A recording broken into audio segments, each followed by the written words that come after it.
Is the machine really understanding what emotions are, or is it just powerful enough and trained well enough that it can fake it? And I think we will get to the point where certain aspects of things that we do and we develop all the time will be routinely generated by machines. In fact, we talked about integrated circuits earlier. A lot of integrated circuits now are not produced by humans. They're produced by machines and algorithms and can really optimize that. But I do want to point out one important, the more devices and things that we develop and the more ways that we think about using computers to solve problems, the more data we generate. Okay. And from the standpoint of AI and machine learning, they have always been data-hungry algorithms. And the fact that we generate so much more than we can hope to process means that we need algorithms and we need machines to help us get through that stuff faster. And so for people like me, this is a happy time because the research exploring how familiarity breeds a tendency to take things for granted has been conducted across various contexts and disciplines. And all of them has led to one interesting conclusion about human being. What we have, we price not to the worth. This line for William Shakespeare play, measure for measure, offenses are often we undervalue things readily available to us. We tend to see less value in things as we spend more time with them.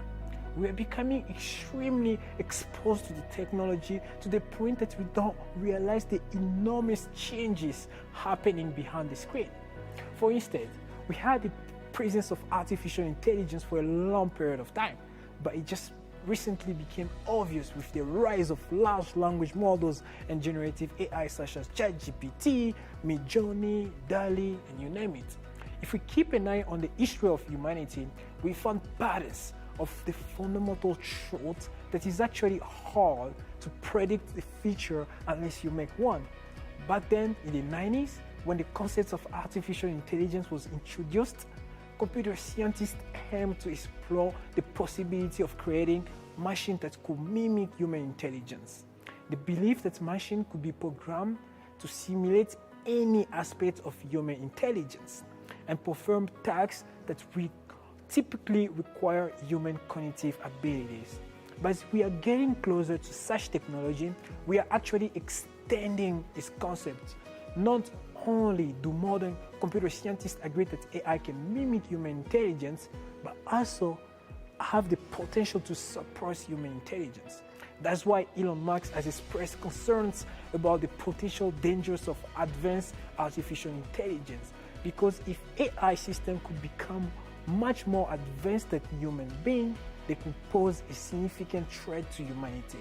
I don't mean to scare the hell out of you, but sometimes science fiction is real. My name is Jeremy, the host of the Open Mind podcast. Let us drive you through the future of artificial intelligence. Welcome to the Open Mind podcast. I'm excited to have with me today Dr. George Rudolph, with over 20 years of teaching experience in the field of computer science. He's the former director of the Master of Computer Science degree program at Utah Valley University. His research interests include machine learning, neural networks, artificial intelligence, massively parallel computing, cybersecurity, and robotics. He's also a current professor of computer science and chair of the computer science department at UVU. Today, we are going to explore the limits and possibility of artificial intelligence. Let me say, Dr. George, do you mind walking me through your career? What got you interested to take the journey into the computing world? Well, it's an interesting thing. I sort of happened that way coincidentally. When I was in high school, my senior year of high school, I had been planning on studying physics and majoring in physics because I love physics and chemistry. And I took a physics class, and in the back room of the classroom where the physics was, I saw my first computer, which is, if you've ever seen the movie War Games, it was an earlier model than the one that Matthew Broderick programmed in War Games, an earlier version of that. And then we've got a TRS-80 from Radio Shack. And so I learned to program both of those and took my first programming class in high school, and I really enjoyed it. And so I thought, well, I could be a physicist or a chemist, or I could program computers. And I chose to major in computer science. And I figured that there was huge potential in what computers could do. And that was in the late 70s, early 80s. And so you can imagine what was going on at that time as far as computers. And I just saw a lot of potential. And then, so I majored in computer science and went to work to industry for 8 years as a software developer, and then decided to switch back to academia and be a professor. And one of the things that helped, ironically, make a distinction in deciding on a path to go is I took an artificial intelligence class in college, and I got a bad grade. I didn't like the professor very much, and that was a big part of it. But so I decided that machine learning and neural networks was what I wanted to explore more deeply than classical AI at the time. But, I was, having taken classes and stuff, I was used to dealing with algorithms and stuff. But that really set my path as far as exploring machine learning and novel technologies and neural networks and stuff is one class that influenced me in a different direction than I thought I might go. And the rest is kind of history. So at that time, what was the limits and possibility of computer? Well, so we're talking about the late 80s. And by the time I finished my PhD, mid 90s, and the internet in the 80s, the internet didn't really exist for people, and although computers were used by hobbyists, using them for business as an economic engine was really kind of a new thing. Bill Gates and Microsoft and Apple, they were kind of shiny and new companies, and in a lot of ways from even things that we look at now, they were severely limited, but primary limitations just had to do with the things like processing speed, the amount of memory that was available, and programmers, for various reasons, are always trying to push the limits of what they can do. And so in terms of limitations, I would say CPU speed and memory size was a big deal until the late 90s when somebody invented a commodity way to network computers together. The first kind of commodity network was a Beowulf network, if you're familiar with any of that technology. And that really opened up the possibility of using commodity computers to do some really serious stuff and network CPUs and memory together in ways that hadn't been possible before. That's probably the beginning of commercial networks and what we think of now as really big computing power. Okay, so the computing power kind of switched a little bit in the computing world. So what are the main difference between the technology that we have right now compared to the technology we had in the late 90s? Well, one of the biggest differences is that computers have gotten smaller and the technology has been miniaturized to the point that, for example, that we can carry and wear on our bodies more power than what they use to send people to the moon and things like that, which is really impressive. And so the fact that hardware has gotten cheaper, that the power has grown exponentially, is a significant factor in enabling us to work on hard problems that we only dreamed about 30 years ago. Right now, almost everybody has a personal phone. They have a computer. Do you think that also increased the numbers of data compared to the whole time, for example? Sure, and the more devices and things that we develop, and the more ways that we think about using computers to solve problems, the more data we generate. Okay. And from the standpoint of AI and machine learning, they have always been data-hungry algorithms. And the fact that we generate so much more than we can hope to process means that we need algorithms and we need machines to help us get through that stuff faster. And so for people like me, this is a happy time because we have the data that we have always wanted to be able to prove algorithms and improve the algorithms that we used to just dream about. Okay. So, like, what memories do you think memories plays a big part, like in the computer? Yeah, and so here I want to make a distinction because when people start talking about our computer is going to be sentient and things like that, in humans, memory plays a big part of that. But when we talk about human memory, that's different from talking about computer memory hardware, right? Storage and things like that.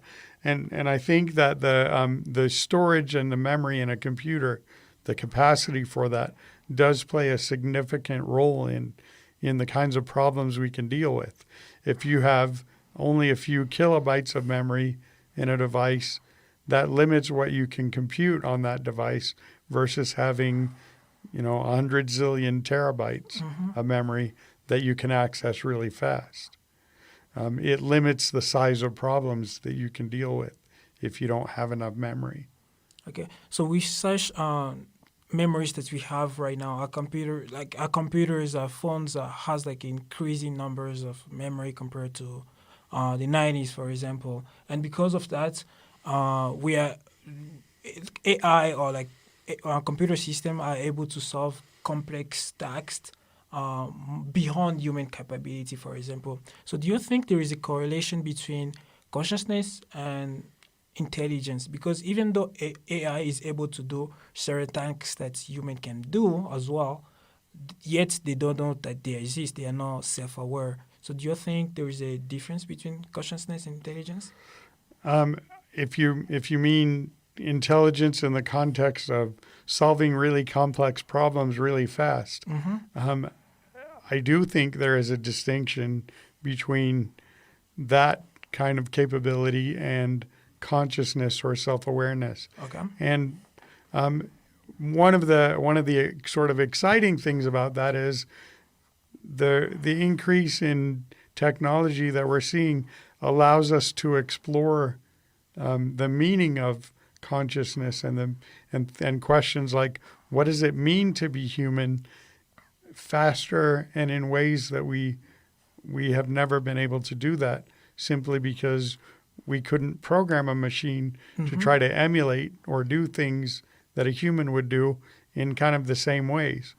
One of the things that in people that I started doing research with, like my research groups, we talk about with enough memory and with enough processing power and with enough training data, you could simulate the behaviors and the actions of a human, a certain human. We used to joke about Lavelle Edwards, right?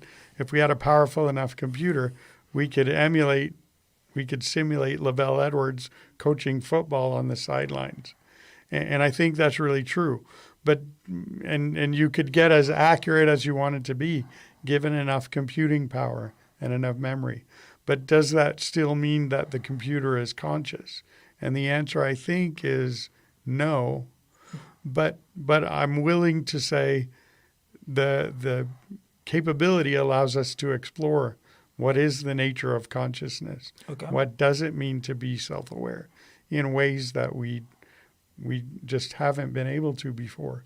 And it's an interesting question to ask for lots of reasons. But I do think there is a fundamental distinction. In my personal opinion, I don't think that computers will ever be self-aware in the way that humans are. but I could be wrong. Okay. So, like, what you mean, computer can be self-aware, but not in the same way that we human are. Because recently I watched, like, it was a YouTube video about a guy playing video games, and he was going around questioning any NPC, like in the video games, uh, trying to get them out of the matrix.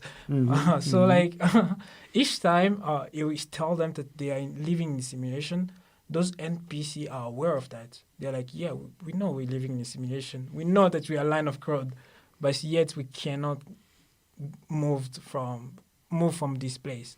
Okay, so like a certain degree, those AI system, even ChatGPT, when you ask ChatGPT, who are you? It tells you, I'm ChatGPT. I'm built to do this and this and this. That's it has right. a reasons. So like, do you think that is also like a degree of self-awareness, but it's kind of different from us human beings? You could say it is in some ways a degree of self-awareness or a type of self-awareness, but I still think there is a distinction between a human and what the machine is doing. And so I think we can simulate and emulate a lot of behaviors, but the consciousness may be a thing that is beyond what a machine can do. Okay. Over the years, we humans have been able to develop technologies that help us make bigger technological advancements. For example, this integrated circuit made it possible to integrate thousands and later millions of transistors into a single chip. This led to the development of microprocessors, which serve as the central processing unit, CPU, in computers, and are essential for executing instructions and performing calculations.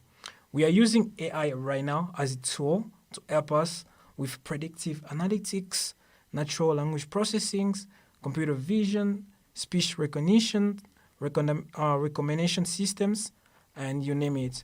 So what is one thing do you think AI is going to help us achieve in computation or programming in the next 10 years? Well, there are a lot of things a lot of problems that people are exploring. Okay. One of the things that I hope that that computation will help us solve, I feel like, at least personally, as far as our planet globally, we have a lot of resources that that could be shared around the world to help do things like end hunger, or at least reduce hunger, reduce disease, reduce or increase, for example, drinking water, and provide educational opportunities to people where they really struggle with even the basics of education. And I think that advances in technology and communication will help us democratize and solve those kinds of problems. The greatest challenge, though, in doing those things, even if the technology can help us do that, is how people perceive it and what people are willing to do or to change in order to make those kinds of things happen. So in a sense, the people are the weak link in that process, not so much the technology. I do think that, we've seen, for example, in movies and entertainment and stuff like that, a lot of advancements as far as realism in things that are created. And I think that is only going to increase. But it also, as much as people say, well, that's just entertainment or movie making, there are a lot of technological advancements that come out of movie making processes that help drive other areas of technology and benefit other areas of technology. And they used to say that war is terrible, but it's good for technological advancement, out of necessity. I would much rather see the world develop new technology by driving games and entertainment than by driving it because of war. I mean, if I had to take kind of a stance on that, that would be my preference. And so it may be that the greatest benefit of emerging technology is that we stop fighting each other and learn how to live together. Because so many of the things that we fight over, we can solve those problems using the technology that we have. It can help us to advance as a civilization and explore the universe and go beyond.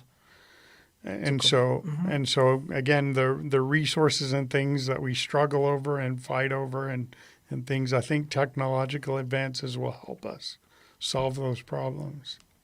At least I hope that will be true. Okay. So let's go back to the world of computing. Sometimes when I write code with an AI assistant or ChatGPT, I have to manually iterate, adjust, and rectify prompt to get the desired output, okay, or the generated code that I want. So there is still a human supervision involved. So do you see a world where we could write, we can write like software? AI could write software just by using a human prompt without any supervisions? Well, interestingly enough, my core research area is about how machines learn without being programmed. Mm-hmm. And so I'm a fan of driving that idea. It's behind everything else that I think about in terms of researching. And I think we will get to the point where certain aspects of things that we do and we develop all the time will be routinely generated by machines. In fact, we talked about integrated circuits earlier. A lot of integrated circuits now are not produced by humans. They're produced by machines and algorithms and can really optimize that. But I do want to point out one important aspect of that. I don't think the human will ever be completely out of the loop. Okay. Nor do I think we should be. One of the great advances that ChatGPT made in terms of the capability of the trained machine was when they decided that along with the machine learning whatever it was learning, they made leaps and bounds forward when they realized that if the human gives a little bit of guidance to the machine, in what it's producing and says, well, this is good, this is trash, you could say this better.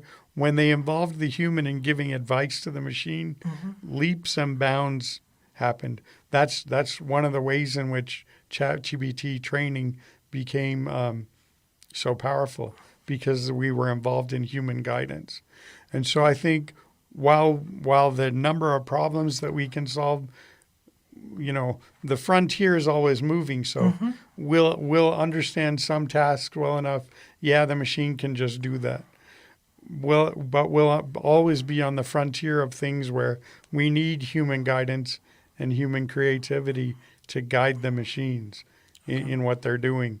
And I think from an educational standpoint as well, what you talked about having to do with ChatGPT generates some code for you and you still have to manually look at it and evaluate that.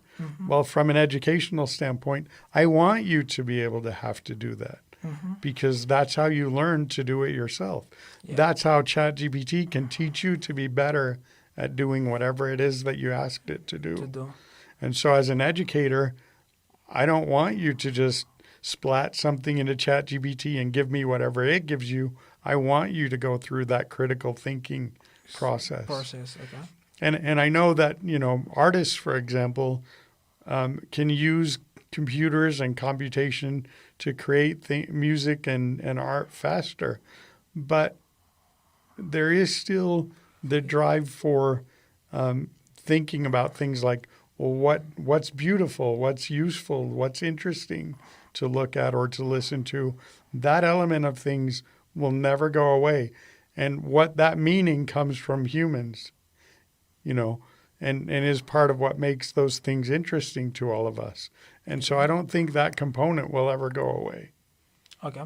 So do you also think, okay, after you learn how to code, like you learn manually how to code, you know the basics, you know everything.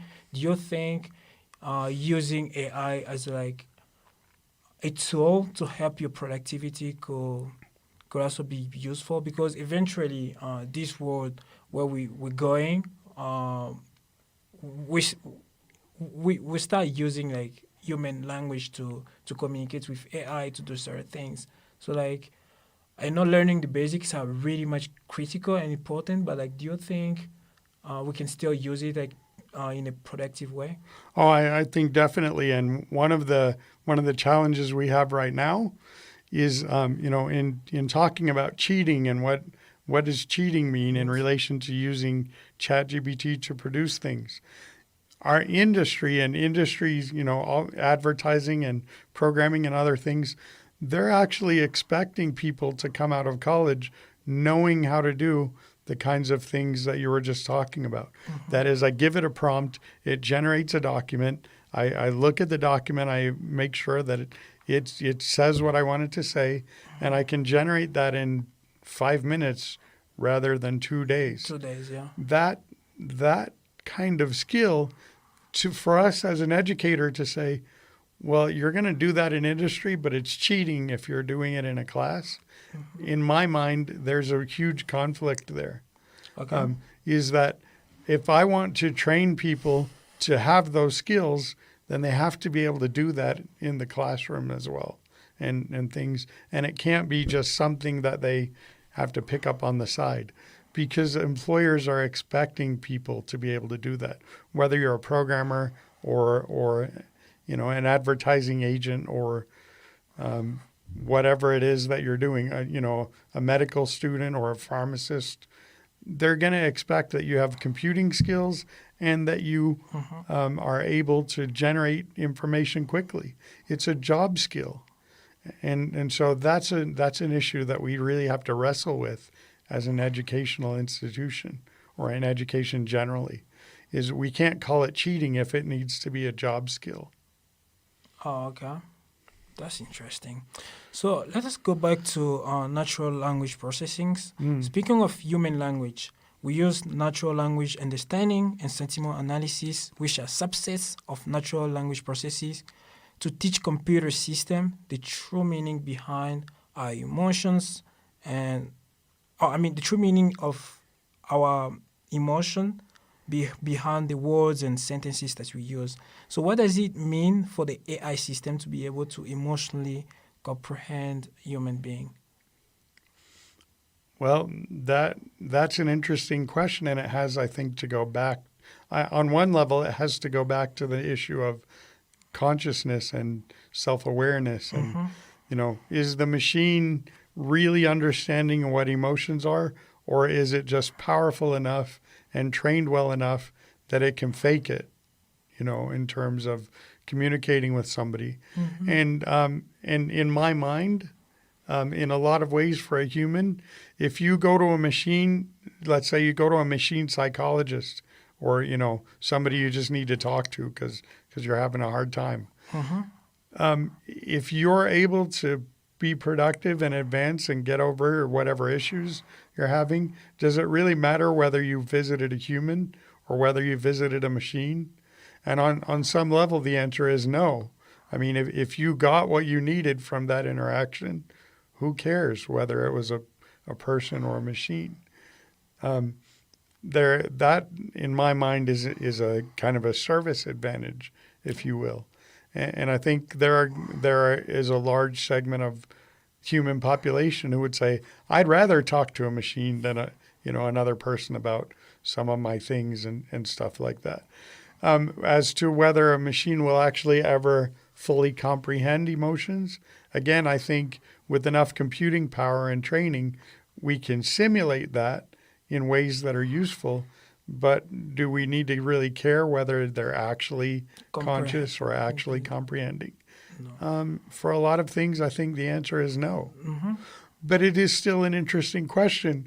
Can we try? Should we push the boundaries of consciousness and what that means? And could we actually ever achieve that? The answer may be no, but it sure is a heck of a lot of fun trying. And so it's worth doing. Okay. Correct me if I'm wrong, but eventually AI will become more of a tool than it is now. It will become more powerful and better than human.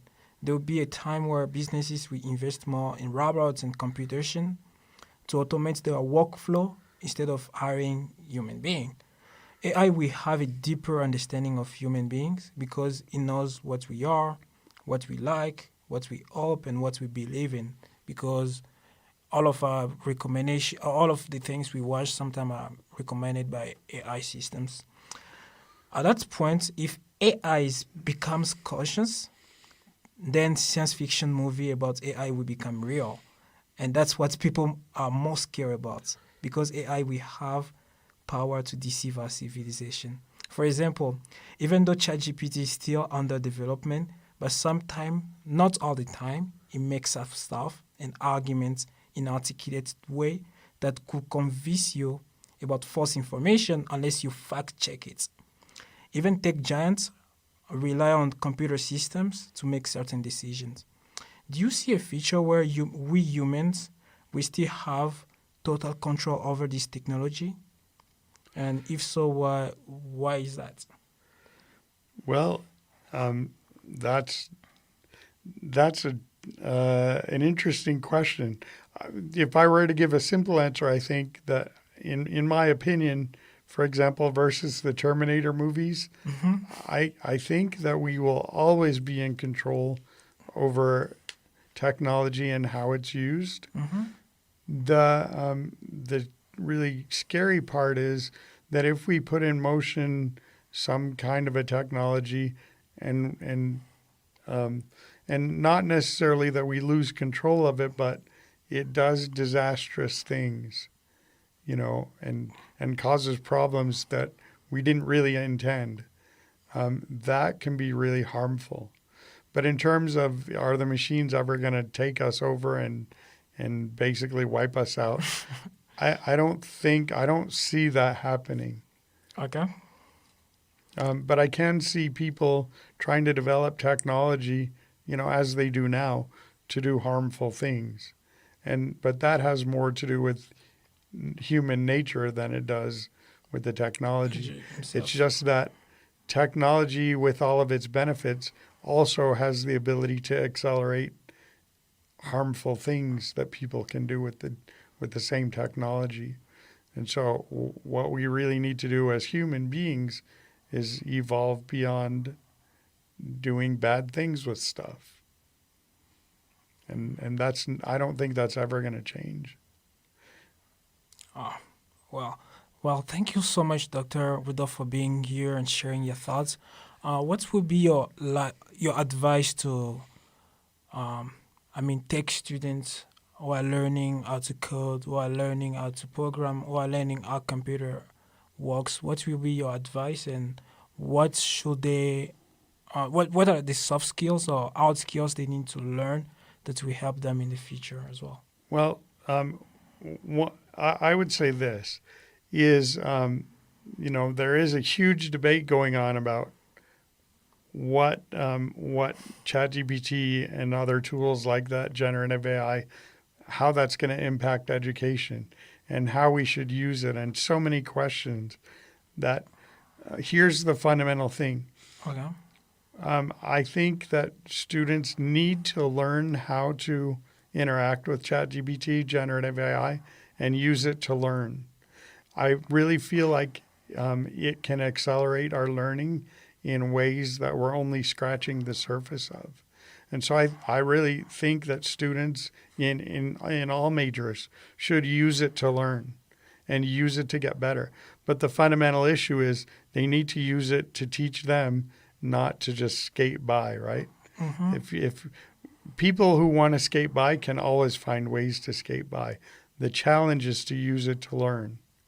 And when I use it in my classes and things, I teach students, I model for them, here's how I would use it to learn. This is how I want you to use it. Here's how I would use it for a job skill. This is how I want you to use it. Because I'm not interested in them skating by. I want them to learn. And so my advice is challenge yourself, to use it to learn how to learn, and you'll get there faster. Okay, so what would be 2 tips that you can give to college students to learn how to use ChatGPT? So here's one of the ways that we can use it in coding, like in writing programs. If you're struggling to get a problem done, or work on a project, you could say, "Hey, ChatGPT, give me code for this, or give me the solution," and it'll write out code for you. But you don't really learn that much. What is more powerful is to say, "Hey, ChatGPT, I'm having this trouble. Guide me towards the solution. Here's what I know. Guide me towards the solution," and have it could take you step by step down that pathway of going from wherever you are to the solution without just giving it to you. We know the computer could do that, just like a teacher. But the more powerful aspect of that is using it to help you learn and not stay stuck. And that's my biggest piece of advice from an educational standpoint. And it applies whether you're programming, whether you're writing an English paper, whether you're doing a research paper, whether you're painting a picture, whether you're creating a piece of music, whether you're playing a video game. All of those things can be done that way, in a way that helps you evolve and develop. My goal, when I use it to teaching, is to make sure students know I'm doing this so that you can get from point A to point B faster, not that the tool replaces you. Because I already know what the tool can do. That's not interesting from an educational standpoint. But getting you from point A to point B faster is what I care about. Thank you so much. Sure. My pleasure. Yeah.